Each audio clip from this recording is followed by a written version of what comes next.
Senhoras e senhores, bem-vindos ao Jogada de Mestre, um podcast brasileiro sobre jogos de tabuleiro. Estou aqui reunido mais uma vez com os meus companheiros de bancada, Lucas Silveira. Boa noite, boa tarde, bom dia. Não sei qual horário que você está nos ouvindo, mas bem-vindos e bem-vindas ao Jogada de Mestre. E Tadeu Kinevitz. Salve, salve, pessoal.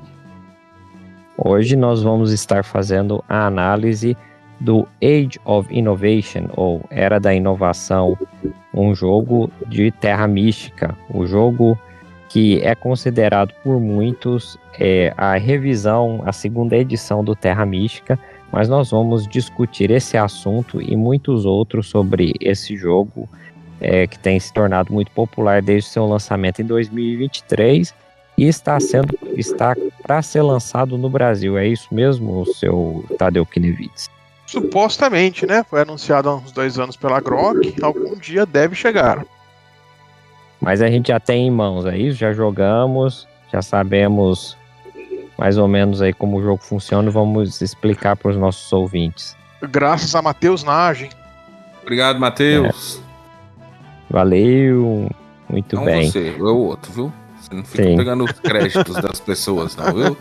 Tudo bem. Mas como esse jogo ele tem muitas conexões com o Terra Mística, e além disso ele está disponível no BGA para ser jogado, as pessoas têm a oportunidade de testar e entrar em contato com esse jogo já antes mesmo dele ser lançado no Brasil. Nós também vamos discutir isso durante a nossa análise do Age of Innovation, Era da Inovação. O senhor Tadeu Kinevitz, o senhor sabe a definição de inovação? Eu sei que o autor do jogo não sabe. Que burro, dá 0 pra ele. O autor não sabe, né? Nem eu. Não sabe. Eu tenho certeza. Então, eu falar. fui, eu não sei se vocês sabem, mas eu fui, um dos cargos que eu ocupei na minha vida aí foi gerente de inovação. Ok. Eu não tô fazendo piada, não. Eu fui gerente de inovação. E o teu trabalho era fazer a mesma coisa várias vezes, então. O meu trabalho era, né, ser coach de inovação, mas o meu trabalho também era ter sessões com grupos com times dentro da equipe, né, dentro do meu trabalho, onde eu ensinava, eu fazia workshops, eu tinha sessões para que os times pudessem inovar. E a definição de inovação, a definição mais simples que eu dava de inovação é que inovação é algo novo que gera valor, né? Então, Tadeu, quando você diz que o autor do jogo não sabe não sabe o sentido de inovação, a gente vai explicar o porquê na nossa análise. Sabe sim, porque isso aí gerou muito valor, viu? Porque é um jogo caro. Valor ele gerou. E eu vou dizer o seguinte, apesar das mudanças serem pequenas, na minha opinião, todas pontuais e pro melhor. Então, o jogo é derivativo. Para. O João Kleber. Para aí! Para esse negócio aí! Igual o João Kleber. Para. Você tá se adiantando. A gente vai fazer a análise daqui a pouco. Foi mal, empolgado. Ele tá empolgado. Isso Tadeu Kinevitz. Senhor Lucas Silveira, vamos para os dados técnicos desse jogo. Diga para nós. O Age of Innovation, ou Era da Inovação, né? É um jogo do Helge Ostertag, né? Acho que é isso. Deve ser dinamarquês, descendente vikings, alguma coisa acho assim. Que é alemão, eu acho. Ou isso aí também, alemão. Esses trem lá pra riba, lá de cima, né? Os artistas Álvaro Calvo Escudeiro. Eu não sei se ele é calvo, imagino que sim.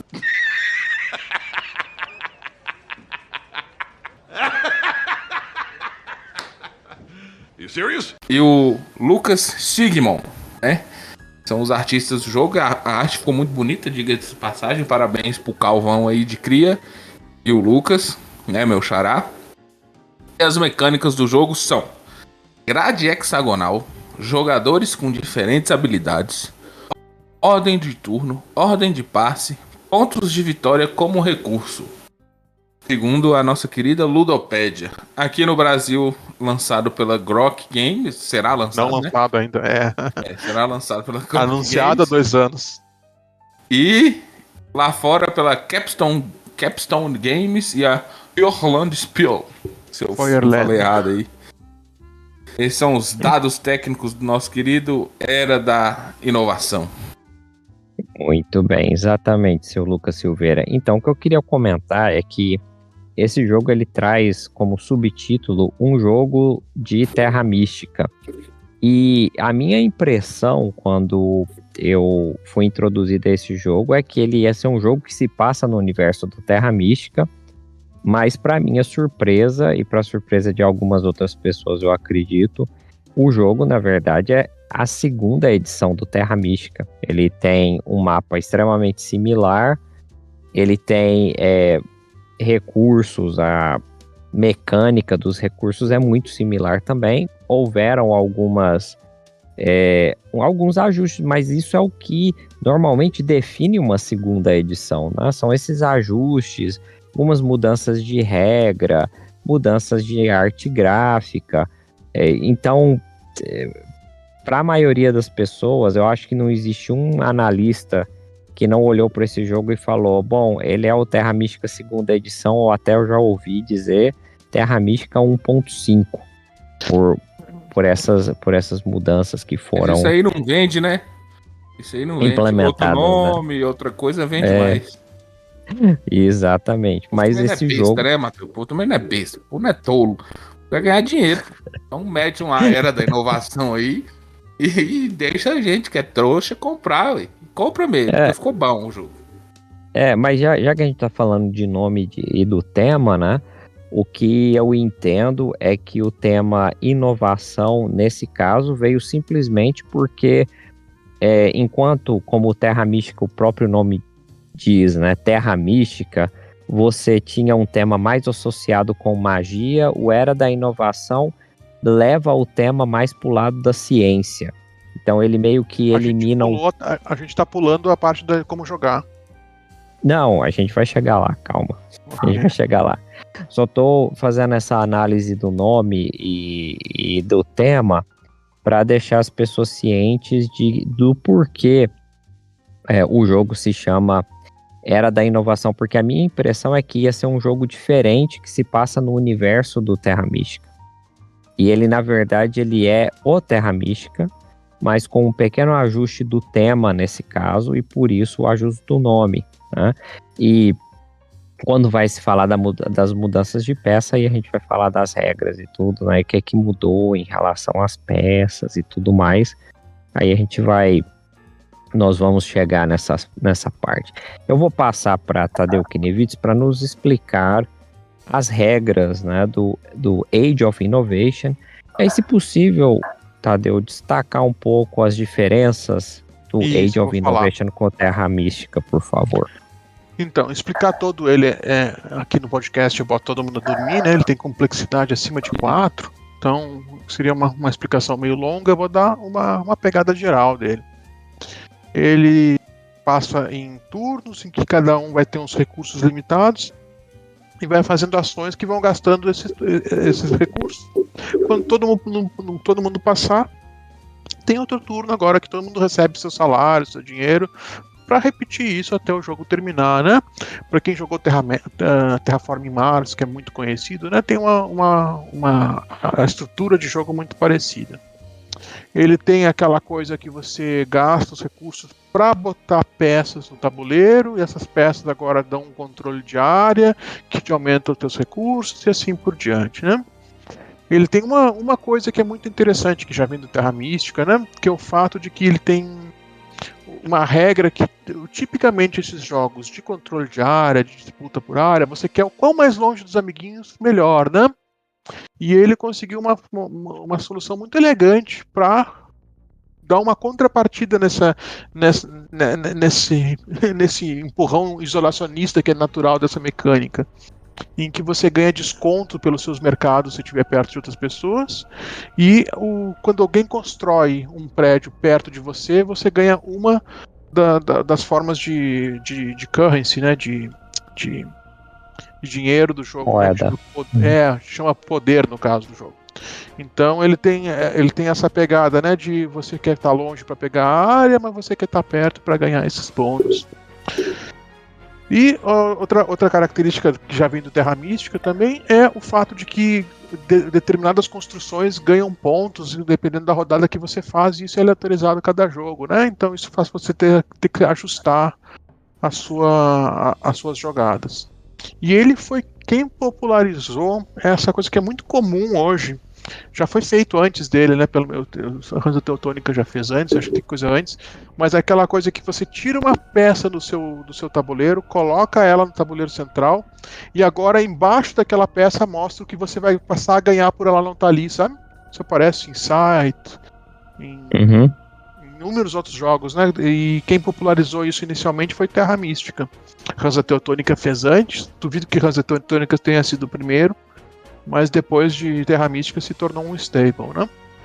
E para isso ele tem até é dupla camada, né? No caso, o Terra Mística não, mas o Age of Innovation sim.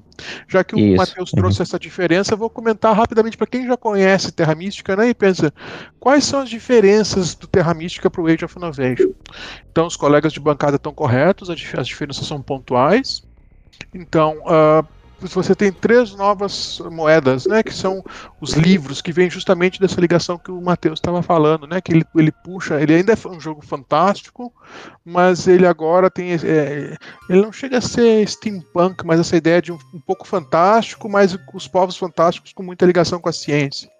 Então você ganha livros que são recursos bem raros de você ganhar, que te permitem fazer construções especiais, construções neutras, ganhar poderes diferentes. E essa eu acho que é a diferença mais marcante no jogo. Tem várias outras coisas pontuais, eles mudaram como é que são os tracks que eram de cultos, agora viram tracks de ciência no atual. Eles uma coisa também que, na minha opinião, é uma mudança talvez a mais importante do jogo, apesar de não ser a maior, é o fato que agora no Terra Mística você tinha a sua raça, né? A sua raça dava tudo o que você tinha de diferente. Uma das coisas legais de Terra Mística era que era bem assimétrico. E aqui no Age of Innovation, eles destrincharam isso, né? Você tem a sua cor, e aí a cor depende de onde você vai poder botar seus prédios no tabuleiro central. Você tem o seu poder especial, você tem o poder que vai dar quando você construir o seu castelo, e quando tudo isso era fixo lá no Terra Mística, agora se tornou variável. Então, no Terra Mística, depois de algumas vezes que você joga, eu devo ter umas 20 partidas de Terra Mística. Fica um pouquinho manjado quais são as melhores e como jogar com cada raça, fica um pouquinho manjado. E eu acho que isso não vai acontecer com o Age of Innovation com facilidade, justamente por causa desse setup variado. Então essas são as principais diferenças entre o Terra Mística e o Age of Innovation. No Age of Innovation, a arte também é uma grande diferença. Eu concordo. A arte do Age é infinitamente mais bonita. Não só a arte, o design gráfico é muito mais claro, tudo. Muito mais fácil de entender, a iconografia também. Isso, eu achei assim, houve concordo com o Lucas, muito boa observação. O tabuleiro ficou muito mais claro o que está se passando, muito mais fácil de ler. Essa questão das raças, agora você tem um sistema de pares, né? É como eu acho que o que me vem na memória de mais parecido é o Small World, né? Eu não sei se vocês já jogaram Small World. Eu conheço o Small World, joguei.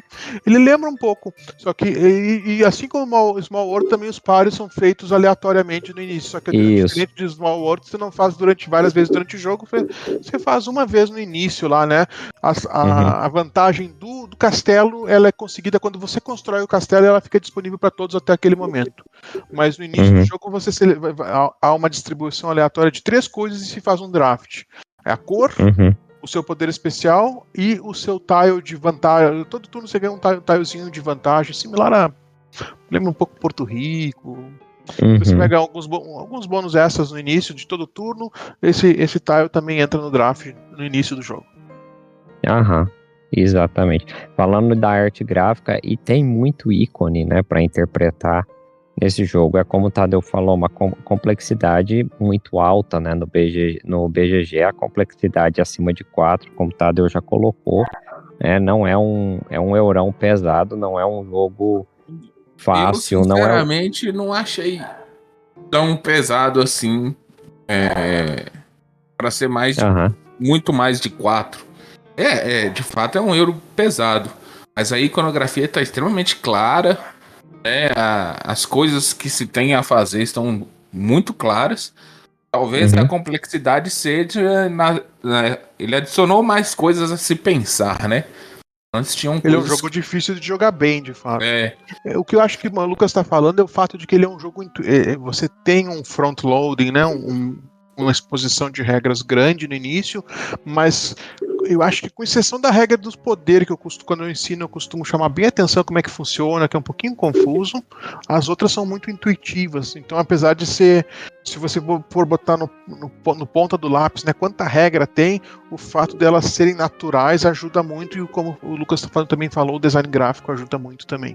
Talvez essa complexidade muito alta seja em relação a mais coisas que você tem a pensar. No Terra Mística você tinha ali as coisas a se pensar, tipo, por exemplo, a trilha, você tinha lá o tabuleiro central, as coisinhas para você fazer. Nesse adicionam mais duas coisas, né, que são a diferença os livros. É os só que são mais coisas para você pensar, porque essas coisas te ajudam bastante. Só que se você for olhar aqui, né, a Terra Mística tem complexidade 3.97 e Age of Innovation, tô olhando aqui, 4.26. Então o Terra Mística também não é levinho, né? Então virou de eurão pesado para um pouquinho mais pesado. Acho que os dois ficariam muito bem ali no 3.90, 4. Não sei, né? Eu também não sou especialista nessa bosta. Que uma coisa que você tá falando é uma discussão. Só não pareceu tão difícil assim.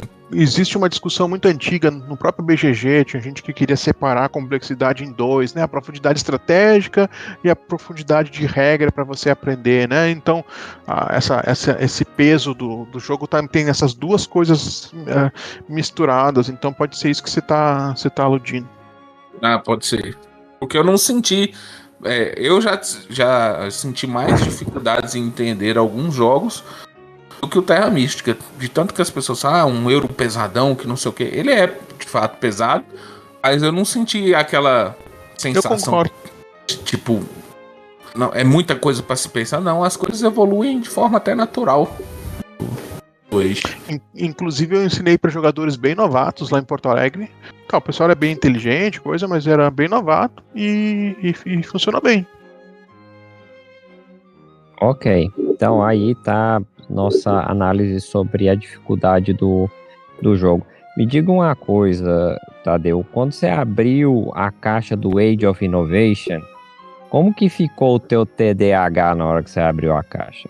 Porque o meu, né, quando eu abri a caixa do Age of Innovation, que não tem, pelo menos a versão que eu vi, ok? Não tem insert... As peças tá tudo separado em sacolinha e jogada dentro da caixa. Eu vou dizer que eu sou fã de sacolinha, Matheus. Você é fã de sacolinha?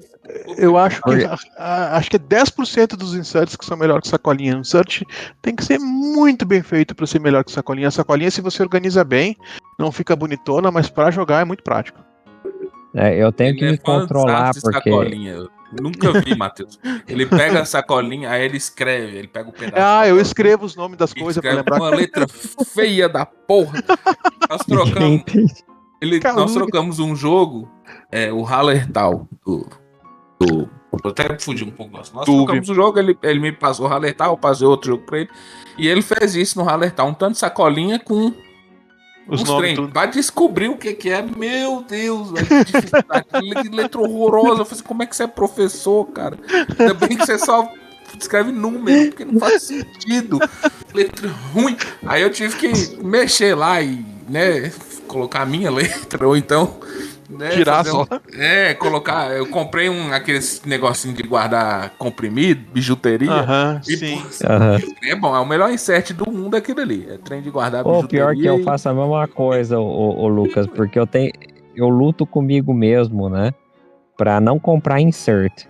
Porque não quero gastar muito dinheiro com organizar. E tem insert que custa o preço do jogo, viu? Sim. Aqueles Então, Folded Space são caríssimos, né? Aí eu faço igual o Lucas, eu compro esses containers de plástico, de colocar comprimido, né? De colocar. É muito mais barato, prático. Insert eu sou extremamente contra, porque pesa demais o jogo. Não sei o que. Eu não sou muito fã de insert, não. Tem Agora, casos pontuais. Aí eu vou lá no I99 e compro esses coisas, tudo, eu meço a caixa, aí eu vou lá no I99 e vejo, isso aqui vai caber, e pego, e vou fazendo os espaços dentro de da... De fato, tem jogos que é obrigatório ter um insert igual o Caverna. Os jogos publicados pela editora do Coverly, os inserts são fantásticos.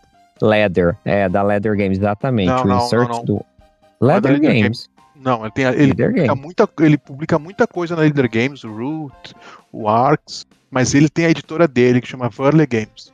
E aí ele publica os jogos mais históricos, então ele publicou o Jones Company, o Pax Pamir, são publicados pela editora dele.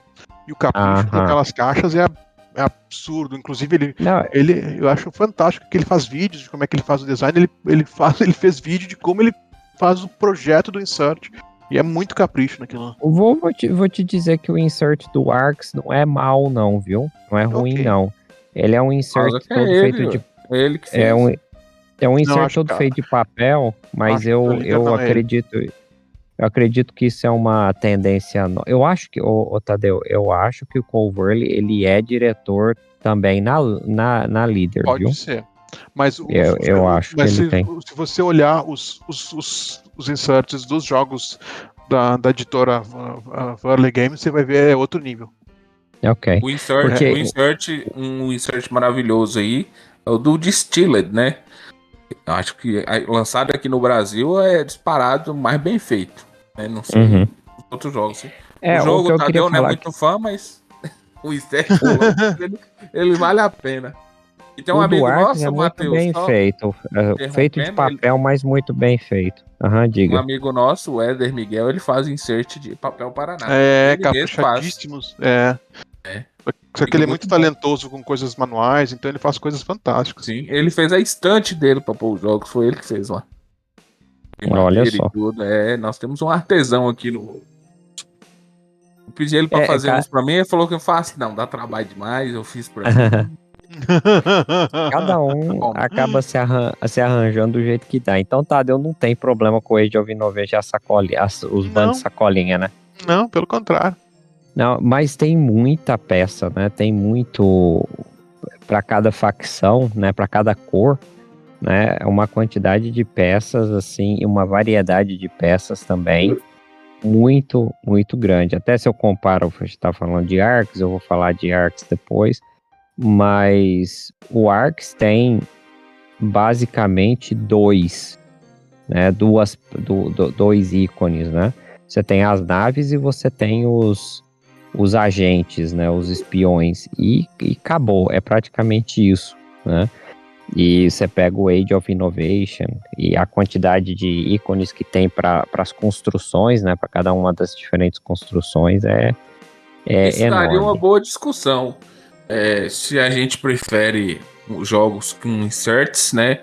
Recentes pra gente guardar o jogo, só que isso encarece talvez o preço do jogo, né?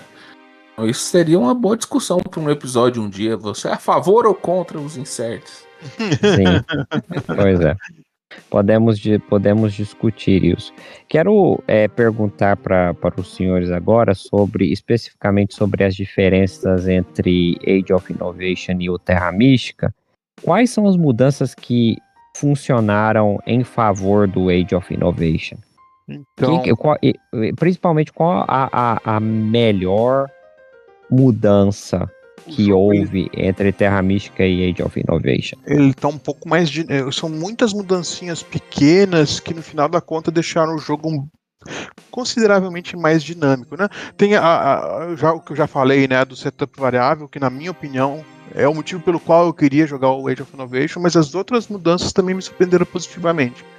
Em particular, o jogo ele tá fluindo um pouco mais de forma um pouco mais dinâmica. Você começa a fazer Terra Mística, você faz os 2 turnos meio sem graça para depois a coisa desencadear. No Age of Innovation, se você joga direitinho, você já no primeiro turno você já está fazendo coisas interessantes. Então, todas as pequenas mudanças do livro, as mudanças nas tracks, todas elas levaram o jogo a ficar um pouco mais dinâmico. É difícil pontuar exatamente qual que é responsável. Acho que é justamente essa composição dessas mudanças. Apesar da mais chamativa ser os livros, não é só ela, porque os livros se tornam mais relevantes um pouco mais tarde do jogo. Mas dá pra sentir o jogo fluindo na primeiro turno do Terra Mística. Tipicamente você faz, não que sem graça, mas você não faz grandes coisas. No primeiro turno do Age of Innovation já dá pra você fazer coisas interessantes, espalhar mais pelo mapa, interagir mais com os colegas. A sensação do jogo de menos travado, eu diria assim, pra resumir. Lucas, o que você achou?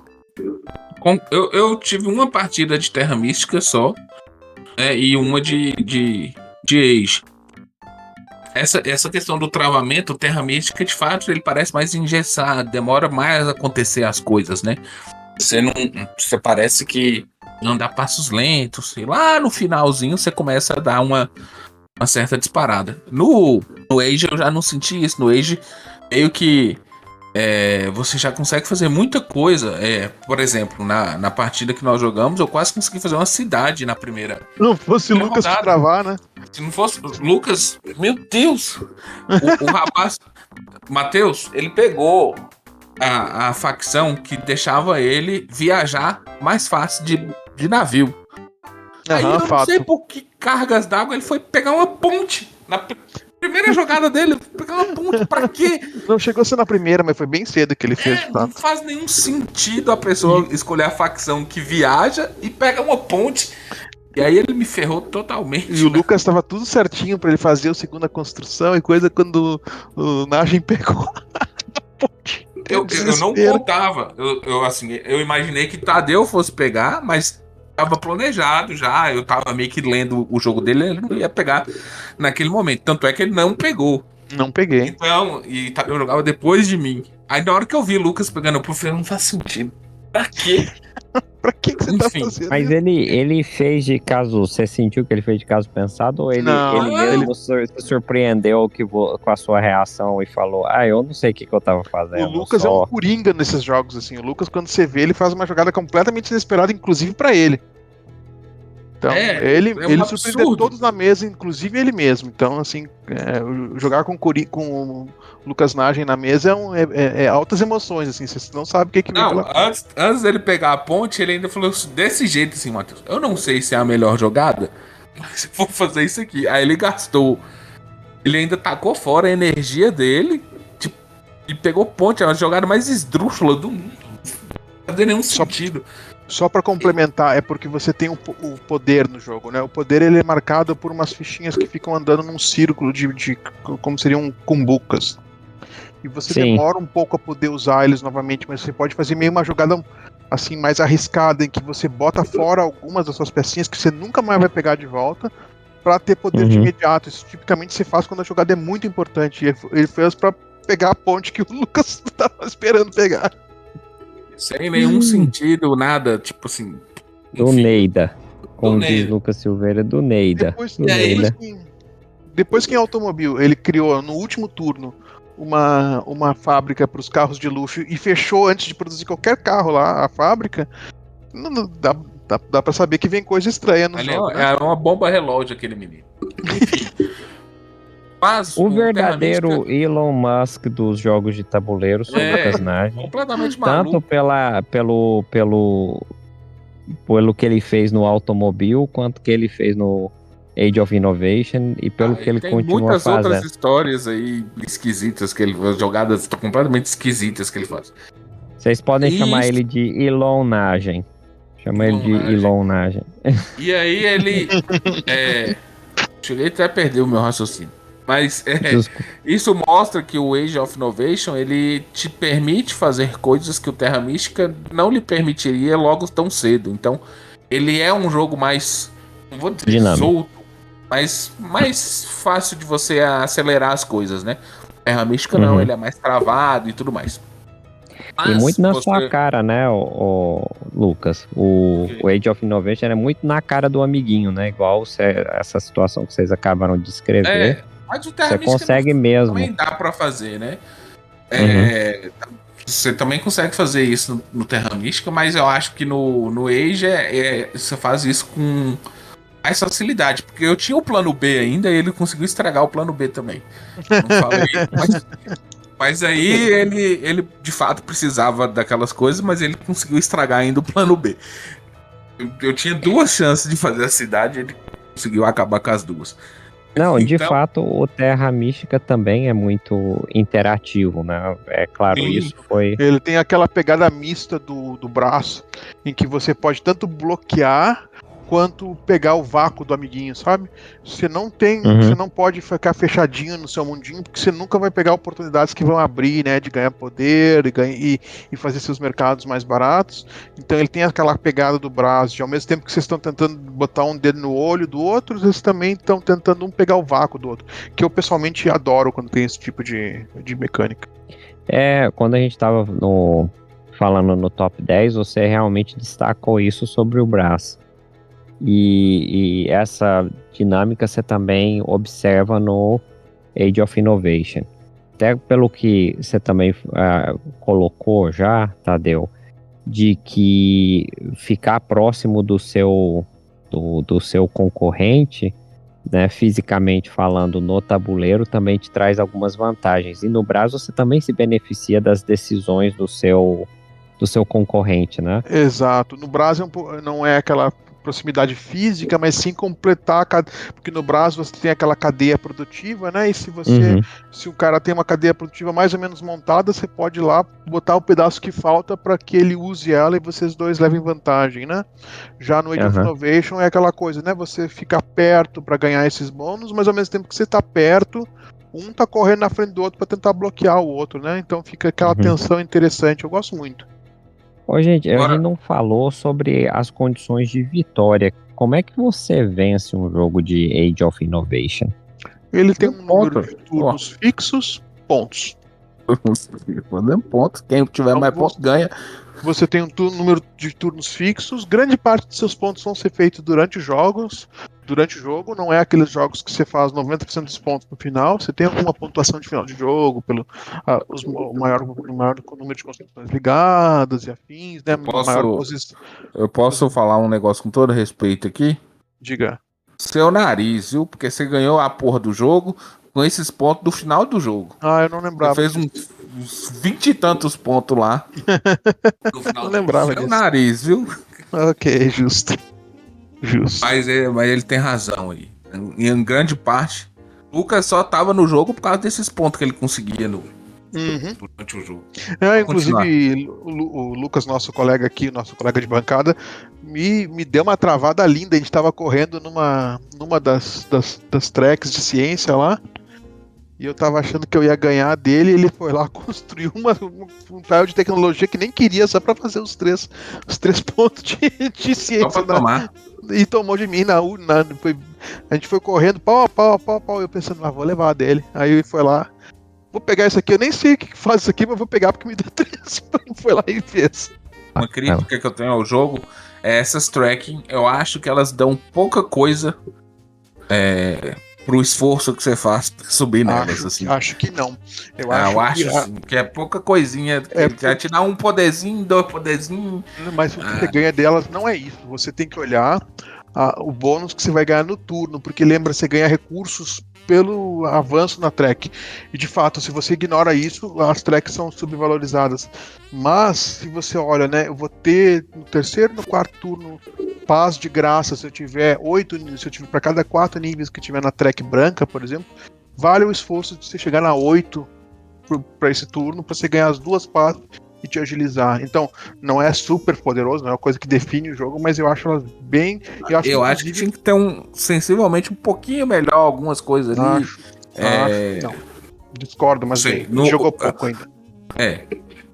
Aquela parte de cima, de fato, que é a renda, de fato, ela é muito, muito boa. Que é uma das diferenças da Terra Mística, né? Que de fato, o Age of Innovation, os tracks estão mais importantes do que eram no Terra Mística. A tua crítica que você faz hoje pro Age of Innovation, eu acho que ela é mais aplicável pro Terra Mística. Pra mim agora então vai pros dois agora, então.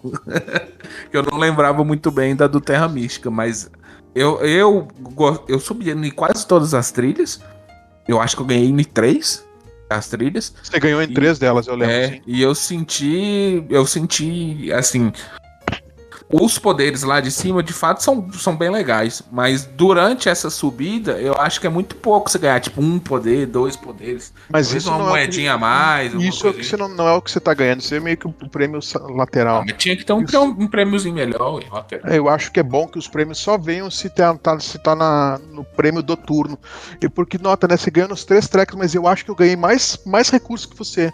Porque eu lembro que tinha uma hora que eu ganhei tanto dinheiro com aquela track, porque eu preparei o jogo inteiro pra que aquela rodada ganhar uma fortuna. Inclusive, eu troquei os meus comércios no turno anterior, porque eu sabia que eu ia ganhar aquela fortuna naquele turno. Então eu acho que eu gosto como tá, pessoalmente. E pessoal, esclareçam aí pros ouvintes quantas tracks a gente tá falando aí no Age of Innovation. São 4 tracks, eu não lembro as 4. Era leis, medicina, engenharia. Por cor, né? Era prateado, dourado, azul e bronze. Aham. E, gente, vocês têm experiência com o outro jogo da série que seria o Gaia Project? Ainda não, é um jogo que eu acho que eu vou gostar quando eu jogar. Eu não joguei até hoje porque eu acho o estilo de arte horroroso e eu detesto peça de plástico quando podia ser peça de madeira. Por isso que eu não joguei. É engraçado você falar isso, Tadeu, porque eu já ouvi muito comentário negativo sobre a arte gráfica do Gaia Project, viu? As pessoas não gostam mesmo. Eu acho muito feio, muito grosseiro. Eu já pensei em comprar várias e várias vezes. Mas aí eu fico pensando, eu vou jogar com quem? Eu vou jogar uma vez com o Tadeu e outra pessoa. E aí geralmente eles vão preferir jogar o Era da Inovação. Então eu não vou pagar R$680. O Gaia Project parece muito bom. Mas eu vou esperar sair uma edição de aniversário de 10 anos com arte nova e coisa. Porque eu não vou. A outra galera que joga comigo não é cracudo o suficiente. Sadraque e Camila não vão curtir, não. Pra jogar esse tipo de jogo. Então eu não vou pagar 690 conto, sendo que nós temos aí o Era da Inovação disponível. E agora, ainda mais com essa informação de Tadeu falando que vai comprar a edição de 10 anos, aí que eu não vou comprar. Saiu em 2017, daqui a 2 anos tá saindo a edição de aniversário de 10 anos. Vou comprar não. Deixa que ele compra pra nós aí. Aqui, Matheus, eu meio que já criei uma tática aqui de guerrilha, né? No jogo pesadão, quem vai comprar sempre vai ser Tadeu. Então a gente até fez um acordo aqui no Food Chain. Você vai pegar o Food Chain, né? E aí se ele gostar do jogo, aí ele vai, em vez de comprar um novo, ele compra na minha mão. Entendeu? Pra não ter dois, não precisa ter dois Food Chain na galera aqui. Então, os pesadão tá com ele. Então eu não preciso gastar com jogos pesadões. Aí eu vou e volto minhas atenções pros jogos mais leves, que é a minha outra galera aqui que joga comigo. Então, dificilmente você vai me ver comprando jogo muito pesado agora. Bom, acho que o mais pesado que eu peguei foi o Merv. Eu tenho que fazer Tadeu ler as regras, porque tá em inglês. Né? Fica aí a informação, viu? Cara de pau. Esse Merv parece ok o jogo. Eu tenho curiosidade de jogar. Você vai pegar Black Forest, provavelmente, te conhecendo. Se vier. Vai vir. Mas, Tadeu, eu achei que você tinha parado de se importar sobre jogos do Uve. Que interesse é esse no Black Forest, de repente? Zero interesse, só tô afirmando que o Lucas vai comprar. E é jogo pesado, que ele falou que eu não comprava jogo pesado, mas... aí dá pra jogar com Jéssica, né? E Aham. Jéssica é fanboy de Uve também. Fangirl. É fangirl, né? Verdade. Eu sei que Ah, o mulher. Black Forest é uma reimplementação do Glass Road. Glass Road é bom, tá? Eu não joguei. Não sei. Eu conheço, assim, de ver coisa, mas eu não joguei. Ele Eu ficou achei puto que eu interessante. peguei o Hora Et Labora. Ele tá puto até É hoje. uma porcaria, jogo. Não, você Esse falou a jogo é ruim. arte é uma porcaria. A produção é uma porcaria e o jogo não é grande coisa, não. E ele tem os dedos no olho bem aleatório, que o Uff não sabe fazer direito. Não gostei. Quis inventar a moda, né? É. Como é que você pagava o uísque pra usar o trabalho? Eu não lembro de. Faz 15 anos que eu joguei. Mas eu tinha uma coisa com o uísque que você pagava os trabalhadores dos outros pra sacanear o coleguinha. Eu não lembro exatamente o que era. Mas tinha aquela Mas- rodinha. A rodinha ok. Voltando ao Age of Innovation, falem aí um pouco vamos falar um pouco das interações entre jogadores. Quais são as maneiras que vocês sabem que eu sou fã de interação entre É um jogadores? jogo bem interessante. Vai jogar É futebol, então. interativo. Pois Ele é é, bem o interativo. Lucas, eu tô impressionado, né? Que Lucas ainda tá nessa conversa, ele que De gosta jogar de os jogos jogar esses sozinho. jogos individual dele, né? Aham. É, Então, eu vejo que as interações entre jogadores só traz estresse pro Lucas. Ele tá aí todo estressado quer ficar com o no Lucas Nage. ele quer perder no mundinho dele, né? Porque o povo quer me prejudicar de graça. Perseguição. Não é nem pensando. É tipo de gratuito. Os pontos de interação do jogo que o Matheus perguntou, né? Então, primeira coisa, tem uma disputa grande por território, né? Então, se você já jogou Power Grid, se você já jogou... que outros jogos tem essa questão de controlar território? Agora me foge. É o grande. Site, bom exemplo. O grande é mais o que a gente divide os territórios, né? O site tem essa cara que o Matheus falou. Tem essa ponto de interação que é grande. Tem essa questão das vizinhanças, você ganhar vantagens por ser vizinho, né? Fazer, né, os comércios mais baratos e ganhar poder. Tem a disputa pelas ações de poder, que justamente foi essa que Lucas Nage roubou de Lucas aqui do podcast, né? Que Pode falar boi. o boy, exato. Que aí ele impediu, você gasta poder para fazer algumas ações, mas só uma pessoa pode fazer cada ação por turno. Lembra um pouquinho a alocação de trabalhador, apesar de não ser exatamente a alocação de trabalhador tradicional. Tem mais coisa, tem a disputa pelas tecnologias que estão limitadas, tem disputa pelos bônus de final de jogo, né? O maior lugar conexo, os maiores posição nos tracks, e tem aquela coisa que é bem comum nas tracks, né? Que quem chega primeiro na última posição não pode mais ser ultrapassado. Creio que são esses os pontos de interação maior que eu consigo A lembrar. disputa Mas pelo bônus do castelo. isso é do... Isso é outro jogo, mano, Lucas. Isso é outro jogo. Não, o castelo lá, quando você faz o castelo, você escolhe o bônus, né? Não? É verdade. Achei que você estava falando de uma piada de El Grande, do Castillo. Não, Okay. é o castelo mesmo. É fato, é palácio, né? Porque... na verdade, né? Não sei. Não, acho que é Fortaleza, eu acho. Acho que Fortaleza do Terra Mística, eu não lembro como é que é do Age of Innovation, que eles mudaram os nomes, mas é a mesma coisa. Mas é verdade. Quando você constrói a sua fortaleza, ou o que quer que seja, você pega o poder, né, e ninguém mais vai poder pegar aquele poder. Então, não é um jogo pra você jogar no seu mundinho lá, não é banquete Odin, não. Você tem que ficar muito de olho no que os outros estão fazendo. E, gente, vocês sentiram que existe uma síndrome do jogador líder nesse jogo? No sentido de que se você começa mal, você vai continuar mal e é muito difícil você se recuperar, e você meio que percebe que você tá indo mal porque suas ações começam a ficar muito limitadas. Sim. E aí isso te faz ficar cada vez pior, ficar mais pra trás ainda. Eu diria que é menos que Everdell. Então, Everdell tem isso também, né? Everdell, às vezes você joga Everdell e você passa 15 minutos ou mais jogando com as outras pessoas.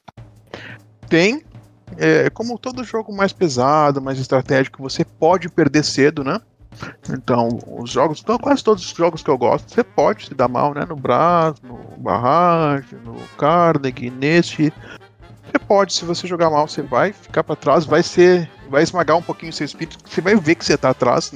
O jogo não vai fazer de conta que você tá parelho e no final você vai descobrir que tava atrás, não. Você vai ver as outras pessoas construindo um monte de coisa e você lá no seu pife a coisa.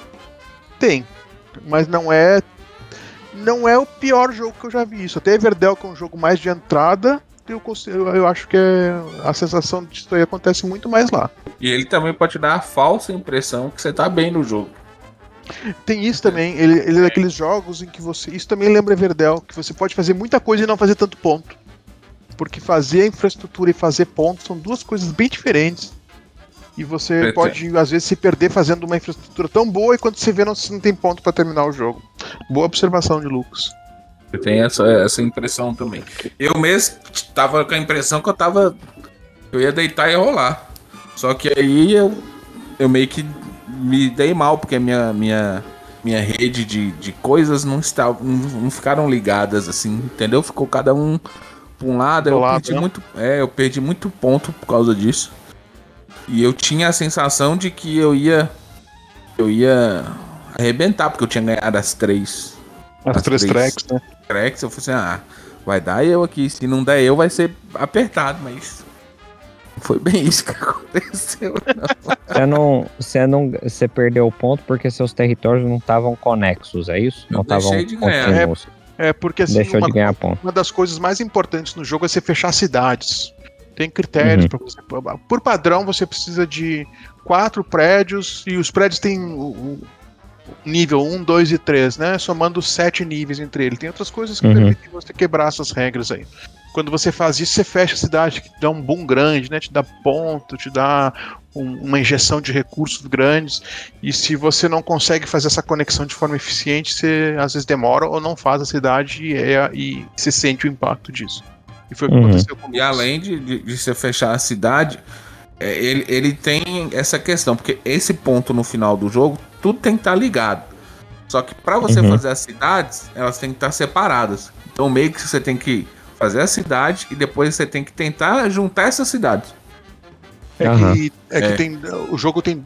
A segunda coisa que confunde no jogo é que ele tem 2 tipos de estarem conectados, né? Eu explico como adjacente, que é quando está colado, ou está alcançável. E aí você usa a trilha de navegação, né? Então tem esses 2 tipos de... A gente mencionou no começo, mas acho que talvez é importante destacar de novo que para você construir nesse jogo, a gente falou que as raças têm os seus terrenos, né, onde eles devem construir, e você tem que fazer terraforming, né? Você tem que gastar recursos. Você tem que gastar recursos para... Se você tá num... Por exemplo, eu quando joguei, peguei essa raça chamada Blast, que é a mulher Kulek. E eles constroem nos lagos. Então, você começa com... Você tem o terreno do lago e tudo em volta são outros terrenos, né? De outras cores. Para você conectar 2 terrenos de lago, você tem que ir terraforming, né? Para você construir nos terrenos adjacentes, como o Tadeu falou. Você com a pá como recurso, você tem que transformar o terreno adjacente num lago, por exemplo, no meu caso, para poder construir no que está do lado. E aí a gente não falou desse aspecto, mas é muito caro, né?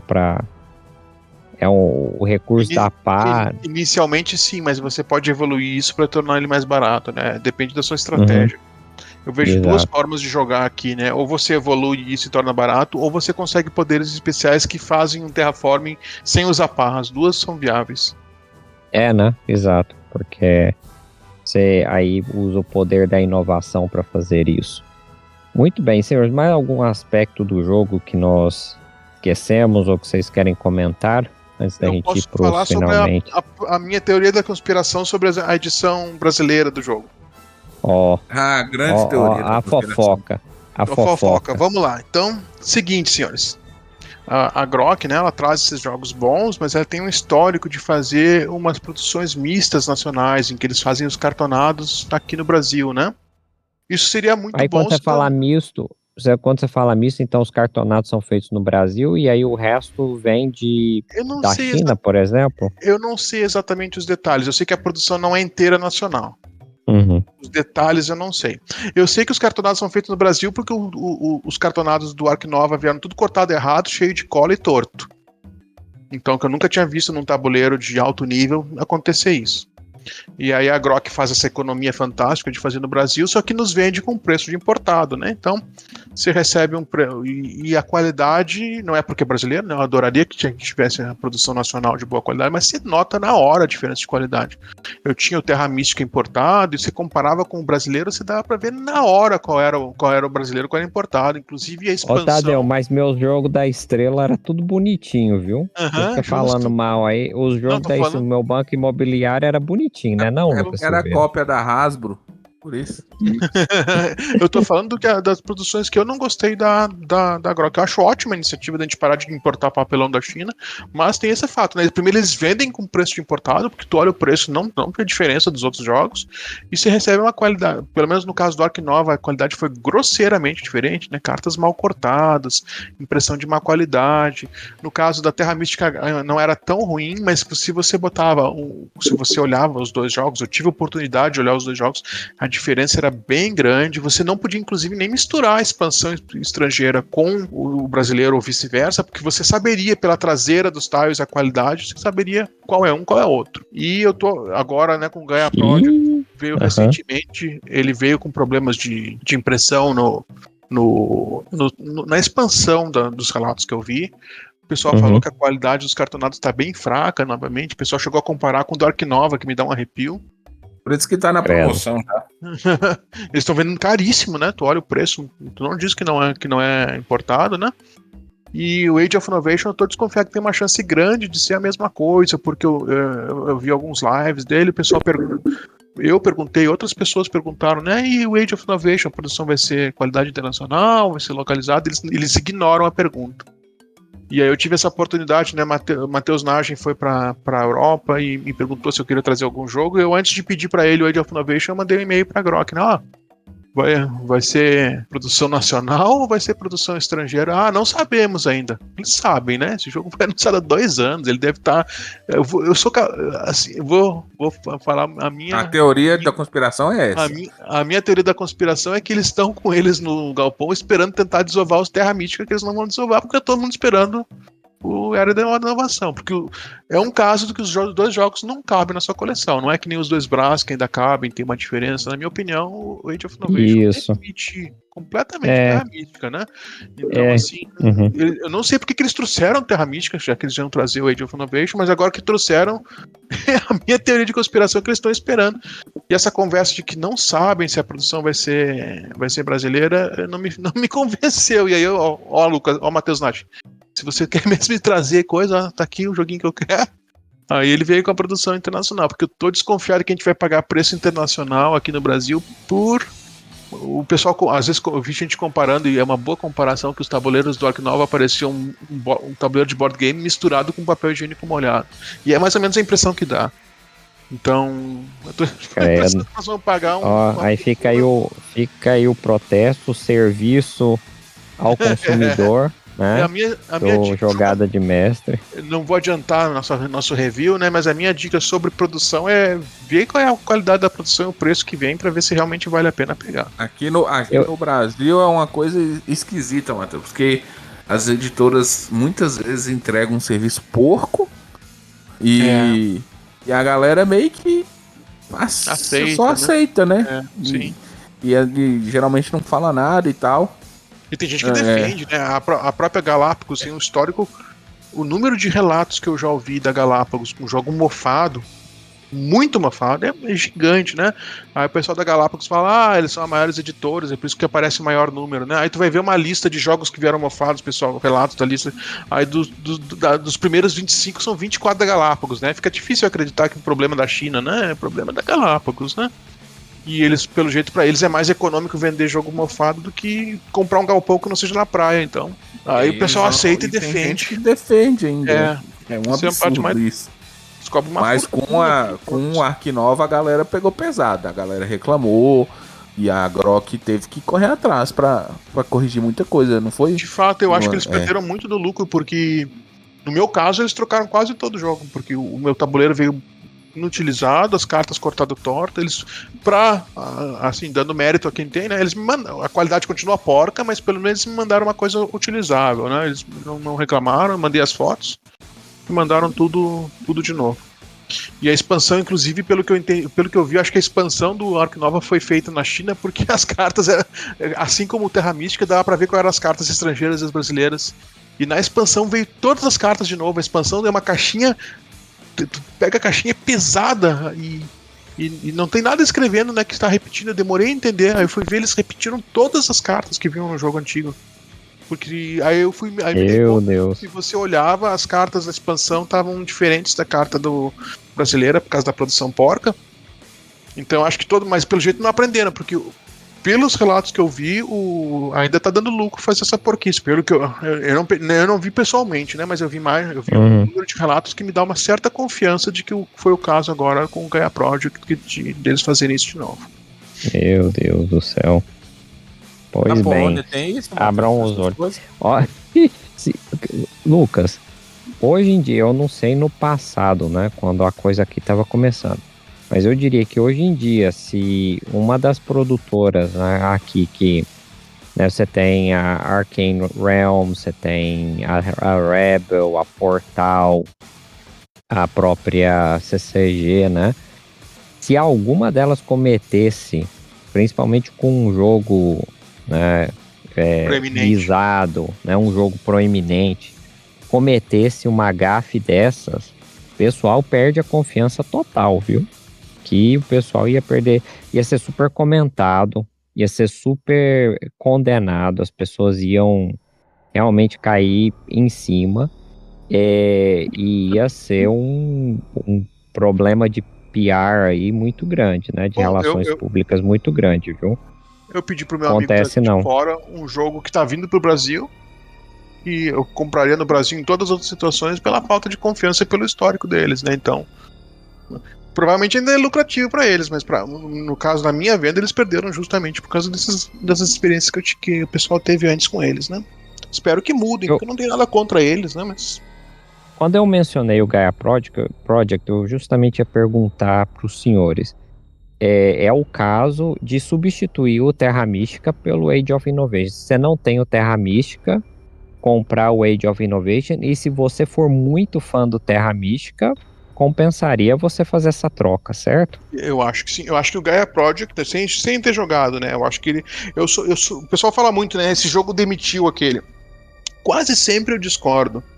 Tem os Marco Polos, eu acho que os dois são bons, diferentes. Os GWTs são bons, diferentes. Eu não joguei o Nova Zelândia porque veio todos mofados. Até o review eles abriram lá no Covil. O cara abriu a caixa do Covil, a caixa do GWT Nova Zelândia, todo mofado. Então, mas os outros dois eu joguei são bem diferentes. Os Bras, os dois cabem na coleção. No caso do Terra, eu acho que o Gaia Project provavelmente cabe na coleção com qualquer um desses dois, mas eu acredito que Terra Mística e Age of Innovation não. Eu não ficaria, eu ficaria com um ou com o outro. De fato, eu ficaria com Age of Innovation se eu tiver a opção. Ok, senhores, então vamos fechar com as nossas notas. Vou começar aí com o Lucas Silveira. Lucas, qual a sua nota para Age of Innovation? Então, seguindo aqui minha coerência, né? A nota que eu dei lá na Ludopedia foi nota 9. Então, continuo aí com minha nota 9. É um jogaço. São raros os jogos que demoram mais de 2 horas que me agradam. É verdade. E esse é um deles, né? Você não vê o tempo passar, foi bem tranquilo, o jogo fluiu bem. Gostei de jogar. Quero jogar novamente. Já é aquele tipo de jogo que quando você sai da partida, você fica imaginando o que você poderia ter feito melhor. São poucos os jogos que me causam isso, né? Que eu fico matutando depois de sair. Então eu dou nota 9 com um potencial de um 10 aí. Olha lá, temos que jogar mais umas então. Da situação, né? Dependendo da partida, porque como foi a primeira partida, conhecendo o jogo, tateando, né? Então, nota 9 por enquanto. Muito bem. Tadeu. Então, pra mim, nota 10. Então, se a gente estivesse fazendo o nosso episódio do Top 10, ele provavelmente estaria no meu Top 10. Eu já gostava muito de Terra Mística. Pra mim já era um jogo assim, provavelmente Top 20, o Terra Mística original. Esse Age of Innovation, apesar da falta de inovação que o Matheus apontou corretamente, é sensivelmente mais gostoso de jogar. Pra mim, um dos melhores jogos. Se você gosta de euro pesado, interativo, interessante, não tem muito como melhorar com isso aqui. Eu boto ele na mesma gaveta aqui que jogos como Brás e Barrage, aqueles jogos assim, euros, pesadões, bons demais. Então, nota 10. Ele tinha que se chamar, em vez de Era da Inovação, a Era da... Da repetição. Não. A enganação. Não, me fugiu o nome. Eu fiquei com isso na cabeça aqui agora pra falar. Não, eu vou falar qualquer. Me fugiu completamente. Se eu lembrar, você Puta que pariu. tá certo. A piada Vai agora ficar velho, há caralho. 2 semanas. Vai lembrar do que terminar a gravação. Então, eu vou dar a minha nota. Eu sou como o Lucas, e eu já falei no nosso episódio do Top 10. Eu sou muito guiado por tema, né? Então, o tema do Age of Innovation não faz muita coisa para saciar minha curiosidade, não. Né? Acho ele bem... Lembrei. Assim, diga. A Era da Atualização. Ah, perfeito. Justo. A era da atualização. Muito bom. Pronto. Mudem o nome aí, Grok. Aproveita. Não sei se vocês já estão com as caixas aí nos seus estoques, mas se for... Se a minha não, teoria da Aproveita que conspiração eu tá tô dando correta, de graça. Aproveita que eu tô dando de graça a o dica. nome. Muito bem. Então, o tema não faz muito para chamar minha atenção, mas eu tenho que concordar. Eu joguei o jogo no BGA. Inclusive, estou com uma partida pendente aí, uma das partidas que eu selecionei é em real time. Não em real time, por turno. Aham, sim. Inclusive, um cara levou 5 horas para escolher a facção dele. Muito bem. É justo. Ai, meu Deus, as coisas que Vai acontecem terminar em no BGA. 2030. Pois é. Mas eu tenho que concordar que dentro do espaço de euros pesado, com muita economia, muito tracking, né, muitos ícones, e sendo eu uma pessoa que gostava de site, né, que gosta de site, mas gosto também da mecânica de construção, né, de construção de cidades, né, vocês sabem, eu já falei várias vezes das minhas preferências aí. Eu dou nota 9 pro Age of Innovation. Eu acho que ele é uma evolução considerável em relação ao Terra Mística em vários fatores, né? Não só as regras, também a arte gráfica melhorou bastante, tudo, e realmente ele aposenta o Terra Mística, na minha opinião, tá? Então, nota 9, o que dá pro Age of Innovation, acho que um dos jogos com se não o jogo com a maior nota aqui. Talvez Hit acho que vai brigar também por essa nota altíssima, né? Hit todo mundo gosta. Por sinal, nós temos que voltar um pouco de negatividade, eu tô me sentindo muito positivo aqui, a gente tem que pegar algum jogo pra mim poder insultar um pouco ele. Talvez. Vamos pegar. Tem uns em mente aí. Vamos pegar o Pandemic Legacy. Pandemic Legacy, aí eu já falo. Vamos ver. Jogo com aplicativo. Qualquer jogo com aplicativo implica demais. O do detetive lá, como é que é? Como que é o jogo do detetive que tem o aplicativo? Detective, aqui na Polônia o jogo ele chama... da investigação moderna. Isso. Esse é do Gnassi, não é? É de um cara esquisito, polonês. Estranho aí. Acho polonês. Acho que é do Ignacy Trzewiczek, não tenho certeza. E tem uma versão do Batman também feita aqui na Polônia, chama Everybody Lies. É uma reimplementação, é só uma reimplementação dele. O jogo do Batman sem o Batman. Era da atualização, versão do Batman. O pior é que não tem o Batman no jogo. O jogo se passa em Gotham City, tem o Batman na caixa, mas você não pode jogar como o Batman. O Lucas Nagem tá doidinho querendo o Homem Batata do Batman. Né? Vai lançar aqui no Brasil. Homem Batata do Batman. Homem Morcego, é isso? Eu vi em algum lugar, Homem Morcego. E nós vamos comprar, porque Potato Man é bom pra caramba. Do Batman, então, deve ser melhor ainda. Justo. Muito bem, fechamos então, pessoal. Fechamos, senhores, fechamos. Muito bem, essa foi a nossa análise do Age of Innovation. Obrigado aí por nos ouvirem. Vamos aqui deixar os nossos endereços também. Nós estamos com um grupo no Discord. Lá no nosso episódio a gente vai ter o link para o grupo. Se juntem a nós estamos aí, temos várias conversas com os nossos ouvintes ali no grupo do Discord. Então, você pode nos ouvir no Amazon Music, no Spotify, no YouTube Music e no Apple Podcast. No todo lugar, na Ludopédia. Na Ludopédia também nós postamos os links também para o nosso podcast na Ludopédia. Isso, não falta canal para você nos encontrar. Valeu, pessoal. Então, Falou, pessoal. Obrigadão. Valeu.